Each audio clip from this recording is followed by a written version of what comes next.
The airport smelled like stale coffee and desperation, a place where dreams of departure clashed with the bureaucracy of indifference. Private First Class Jamal Carter, barely 22, stood sweating in his crisp army uniform, wondering how a routine escort mission had spiraled into this nightmare.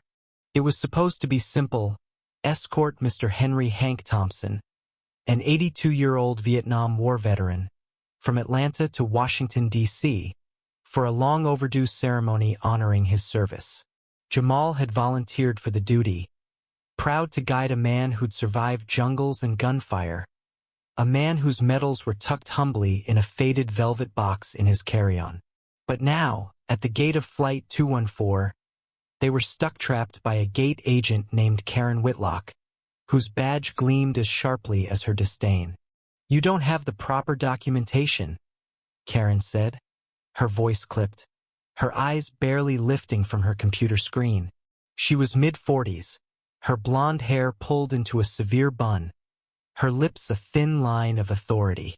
"Military escort or not, this man's ticket is invalid. He's not boarding." Jamal's jaw tightened.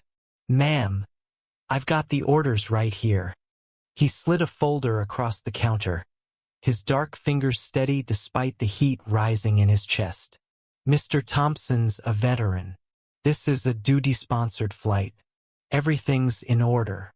Karen glanced at the papers, then pushed them back. "This doesn't meet our airline's policy for unaccompanied seniors. He needs a medical clearance, and you're not listed as his caregiver. Next in line, please." She waved at the growing queue behind them, dismissing Jamal like he was a kid playing soldier. Hank, slumped in his wheelchair, coughed softly. His brown skin was ashen, his eyes cloudy with age but sharp with the weight of memory. "Son," he rasped, gripping Jamal's arm, "don't let her get to you. I've dealt with worse than this." But Jamal couldn't let it go. Not when Hank's frail frame shook with every breath. Not when the man had waited decades for this recognition, only to be stalled by a gatekeeper who didn't care. "With all due respect, ma'am," Jamal said, his voice low but firm, "this man served our country. He's not some random passenger. You're holding up a hero." Karen's eyes flicked up, cold and unyielding. "Rules are rules, soldier. You think showing up in a uniform makes you special? I've got a plane to board." Her words cut, laced with a subtle venom that Jamal recognized all too well. He'd felt it before in small towns, in fleeting glances, in the way some people looked at his skin and saw only a problem. The terminal was buzzing now, passengers craning their necks, sensing the tension. A businessman in a suit muttered about delays. A mother with 2 kids whispered to her husband, her eyes darting to Hank's wheelchair. Jamal felt the weight of their stares, the unspoken judgment. He was young, black, and in uniform, a lightning rod for assumptions. But he stood taller, his hand resting on Hank's shoulder. "Ma'am," Jamal tried again. "Call your supervisor. This is a mistake. Mr. Thompson's been cleared by the VA. His ceremony's tomorrow. We can't miss this flight." Karen crossed her arms. "I am the supervisor here, and I'm telling you he's not boarding without proper clearance. You want to argue? Take it up with corporate. Now step aside." Hank's voice broke through, quiet but piercing. "Miss, I fought for this country when folks like you wouldn't even serve me a cup of coffee. You gonna tell me I can't get on this plane because of some paperwork?" The crowd hushed. Karen's face reddened, but she doubled down. "Sir, I don't make the rules. I enforce them. If you don't like it, file a complaint." She turned away, typing furiously, as if they were already gone. Jamal's hands balled into fists. He'd seen prejudice before, felt it in the way his drill sergeant had once called him boy with a smirk, in the way his high school counselor had steered him away from college. But this was personal. This was Hank, who'd told him stories of dodging bullets in Da Nang, of coming home to a country that spat on him. This was a man who deserved better. "Look," Jamal said, his voice rising, "you're not just denying him a seat, you're denying him respect. You're denying him his due." His words echoed in the terminal, and heads turned. A woman in a red coat gasped. A teenage boy pulled out his phone, recording. Karen spun back, her face a mask of outrage. "Don't you dare lecture me about respect. I've worked this counter for 15 years, and I don't need some kid in a costume telling me how to do my job." "Costume?" Jamal's voice cracked with disbelief. "This is my uniform, ma'am. I earned it, just like he earned his." He gestured to Hank, whose hands trembled on the wheelchair's armrests.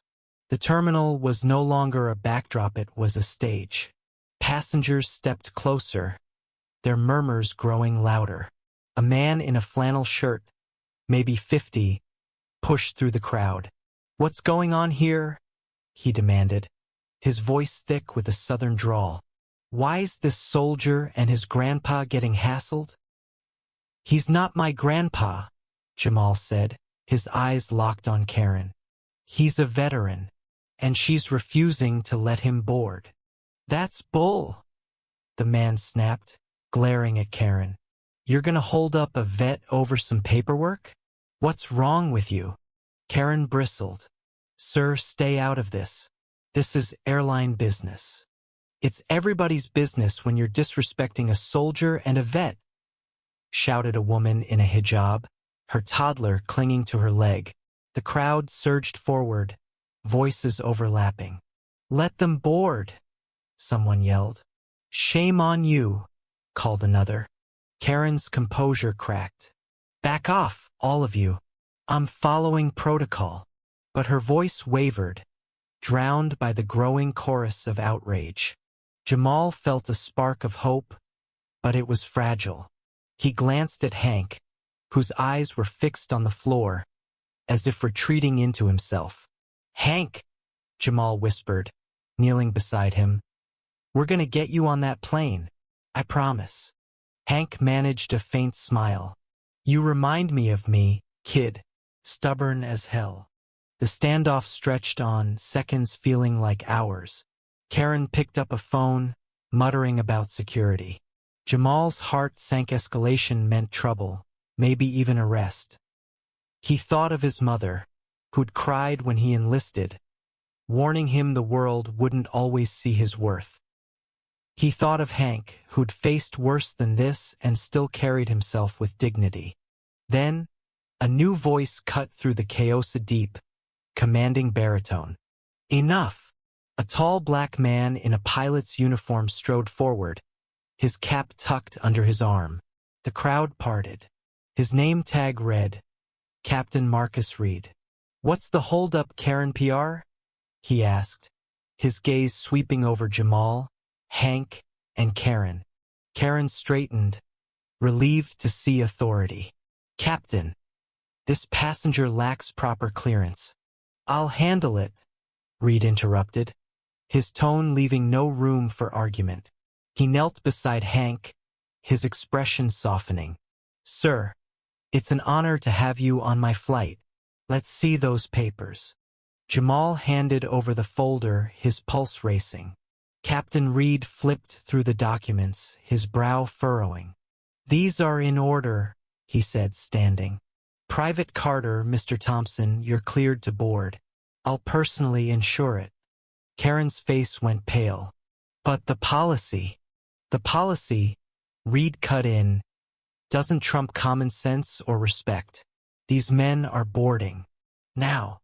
His voice was steel, and the crowd erupted in cheers. As Jamal pushed Hank's wheelchair toward the jetway, the passengers clapped, some saluting, others wiping tears. A young woman in a denim jacket handed Hank a small American flag, her hands shaking. "Thank you, sir," she whispered. Hank nodded, his eyes glistening. On the plane, Jamal sat beside Hank, who clutched the flag tightly. "You did good, son," Hank said. You stood up. You stood up first, Jamal replied. I'm just following your lead. The flight took off, carrying them toward DC, toward honor, toward healing, toward a moment neither would forget. The airplane cabin hummed with the low drone of engines, a stark contrast to the chaos of the terminal. Jamal Carter sat in 12B, his hands still clenched from the ordeal, his army uniform slightly rumpled but his resolve unshaken. Beside him in 12A, Hank Thompson gazed out the window, the small American flag from the passenger in the denim jacket resting in his lap. The veteran's breathing was steady now, but his silence carried the weight of a lifetime of battles, some fought with rifles, others with sheer endurance. Captain Marcus Reed's intervention had been a lifeline, but Jamal knew the fight wasn't over. The victory at the gate felt fragile, like a ceasefire in a war that never truly ended. He glanced at Hank, whose weathered hands traced the flag's stripes as if mapping memories. You okay, sir? Jamal asked, his voice soft. Hank turned, his eyes sharp despite their cloudiness. I'm here, ain't I? Thanks to you and those folks back there. He nodded toward the cabin, where passengers were settling in, some stealing glances at them, others whispering. Didn't expect that. Not after all these years. Jamal managed a half-smile. Didn't expect it either. Thought I'd have to call my CO to bail us out. Hank chuckled, a dry, rasping sound. You got fire, son. Reminds me of my squad in '68. We didn't back down neither. The flight attendant, a young woman with a warm smile and a name tag reading Lila, approached. Gentlemen, can I get you anything? Water, coffee? On the house. Her eyes lingered on Hank, a quiet respect in her gaze. Water's fine, Hank said. And thank you, miss. Lila nodded, then leaned in slightly. I heard what happened at the gate. I'm sorry you went through that. Not all of us are like her. She glanced toward the front of the plane, where Karen Whitlock's presence loomed like a shadow, though she wasn't visible now. Jamal nodded, his throat tight. Appreciate it. Just glad we're here. As Lila moved on, the man in the flannel shirt from the terminal seat 12 cleaned across the aisle. Name's Tom, he said, extending a calloused hand. I meant what I said back there. That woman was out of line. You two deserve better. Jamal shook his hand, feeling the sincerity in Tom's grip. Thanks for speaking up, Tom. Made a difference. Tom shrugged, his weathered face cracking into a grin. Ain't right to stand by when something's wrong. My dad was in Korea. He'd have been pissed to see this. The conversation spread, ripples in a pond. The woman in the hijab, now in 13D, turned around. I recorded it, she said, holding up her phone. It's already on X. People need to see this. Her name was Amina, and her voice carried a quiet fury. That agent's attitude, it's not just about policy. It's about who she thinks matters. Jamal's stomach twisted. He wasn't sure he wanted the attention, but he saw the fire in Amina's eyes, the same fire he'd felt when Karen called his uniform a costume. You think it'll change anything? He asked. Amina's lips pressed into a determined line. It better, or I'll keep posting until it does. By the time the plane landed in DC, the video had spread like wildfire. Jamal's phone buzzed with notifications, texts from his squad mates, a missed call from his mom, and a flood of X mentions. He ignored them, focusing on getting Hank through the terminal. The veterans ceremony was at 0900 the next morning, and Jamal was determined to make it perfect. But the airport wasn't done with them. As they exited the jetway, a man in a Navy suit approached, his airline badge identifying him as David Ellison, regional manager. Private Carter, Mr. Thompson, he said, his tone polished but strained. I'm deeply sorry for what happened in Atlanta. I've been briefed, And I assure you we're investigating. Hank raised an eyebrow, skeptical. Investigating, huh? I've heard that one before. Ellison flinched but pressed on. We take these matters seriously. Ms. Whitlock's actions don't reflect our values. I'd like to offer you both complimentary upgrades for your return flight and a formal apology. Jamal crossed his arms. With respect, sir, it's not about upgrades.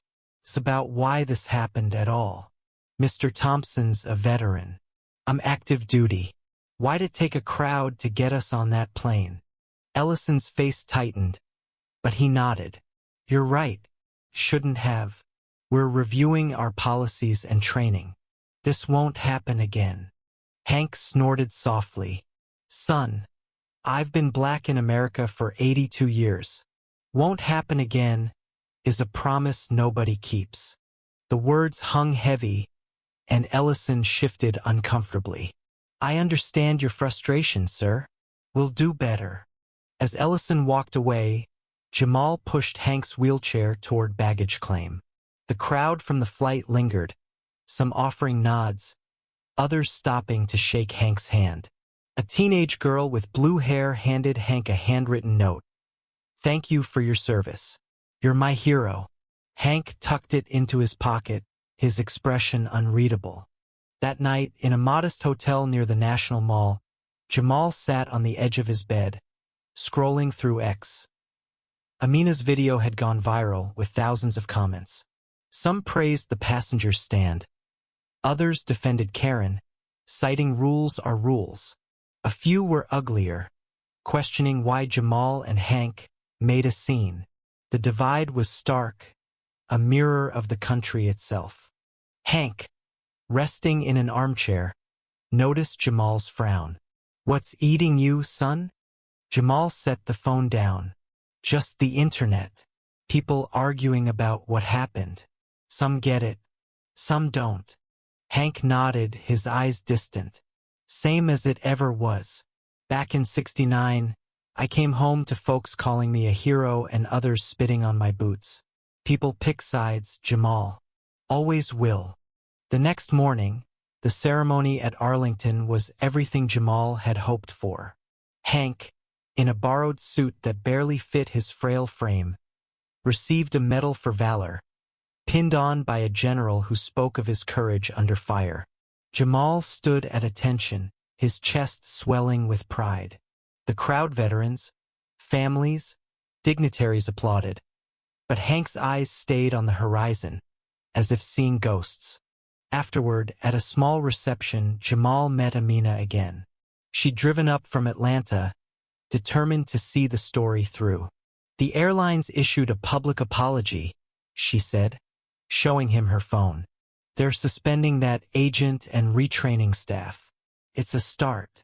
Jamal nodded, but his thoughts were on Hank, who was chatting with a group of young soldiers. It's something, he said, but it's not enough. Amina agreed. It never is, but we keep pushing. The return flight was quieter. Captain Reed was at the helm again, and he personally escorted Hank and Jamal to first-class seats. No paperwork nonsense this time, he said with a wink. The gesture was kind, but it felt like a bandage on a deeper wound. As the plane descended into Atlanta, Hank turned to Jamal. You know what this trip taught me? Ain't just about me or you. It's about all of us. Those folks at the gate, they stood up. That's what matters. Jamal nodded, his throat tight. You're right, sir. They did. Back in Atlanta, the story didn't end. Amina's video sparked a movement. Passengers across the country began sharing their own stories of airline discrimination, from racial profiling to disability neglect. A hashtag, Stand Up for Honor, trended for weeks.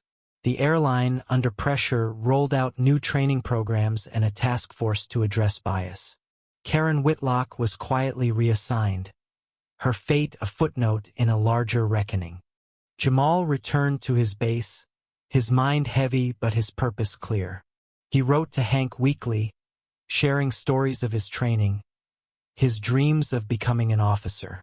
Hank replied with shaky handwriting, always ending with the same advice. Keep standing up, son. Months later, Jamal saw a post from Amina on X. She'd started a nonprofit to advocate for equitable travel, named after Hank. The old veteran, now 83, had attended the launch, his wheelchair adorned with that small American flag. The photo showed him smiling, surrounded by strangers who'd become allies. The story of Flight 214 wasn't just about a soldier and a veteran. It was about a community that refused to stay silent, about the power of collective outrage to demand justice. It was about the fights we choose, the ones we can't avoid, and the ones that change us. So, what do you think, who's right, who's wrong, and where does justice lie when a community clashes? Share your thoughts because this story isn't over.